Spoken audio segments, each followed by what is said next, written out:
तो नारद जी ने देखा सब दुखी हैं, सुखी कोई नहीं है, सब दुखी हैं, क्या किया जाए। तो नारद जी घूमते घामते भ्रमण करते हुए मृत्यु लोक में जब नाना अनेक प्रकार से दुख से दुखित भांति भांति की योनियों में जन्मे हुए सभी जीवों को देखा, तो उन प्राणियों के दुख को दूर करने का मन में विचार किया कि इनका दुख किस प्रकार दूर हो सकता है। यही सोचते हुए बीणा बजाते हुए नारद जी भगवान विष्णु लोक को गए।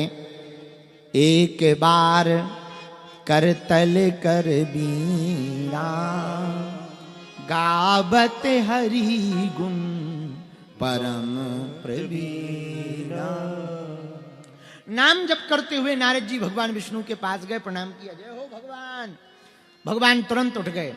हर सिमले उठी रमा निकेता, बैठे आसन ऋषि समेता। भगवान ने बैठाया, आओ बैठो।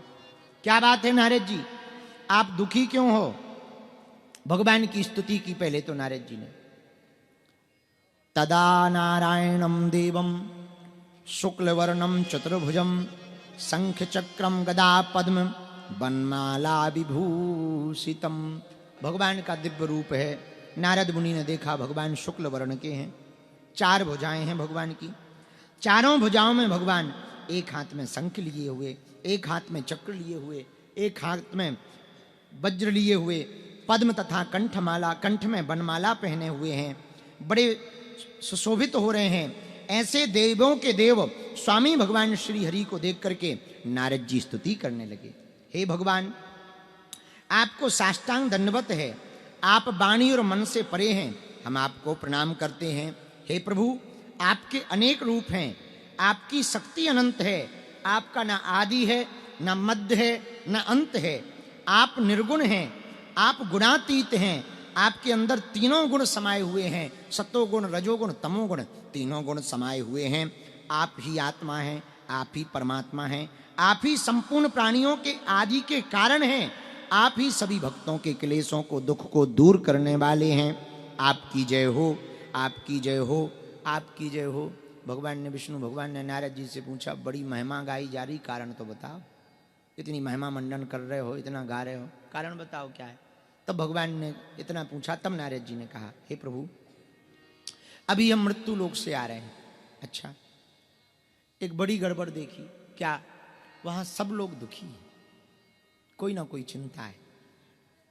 हम आपसे प्रार्थना करना चाह रहे, आप ऐसा कोई उपाय बताओ, उनके दुख दूर हो जाएं, पीड़ा मिट जाए। वहां मनुष्य अनेक प्रकार की योनियों में जन्म लेकर के पाप कर्म में लीन है, दिन न रात पाप करता रहता, झूठ ही बोलता रहता, उल्टे सीधे कर्म कर रहा है। उन्हीं का कारण है कि वो दुखी है। आप ऐसा कोई उपाय बताओ। वो जब तब तो कर नहीं पाएगा, तपस्या पे बैठ नहीं पाएगा, जाप पे बैठता है तो मन नहीं लगता है। आप कोई ऐसा सरल उपाय बताओ, उनके दुख दूर हो जाए, एकदम प्रसन्नचित्त हो जाए। यदि आप ऐसी मुझ पर कृपा कर देंगे तो हमको बहुत प्रसन्नता होगी। भगवान से कहा, हे प्रभु, दीन दयाल बिरद संभारी,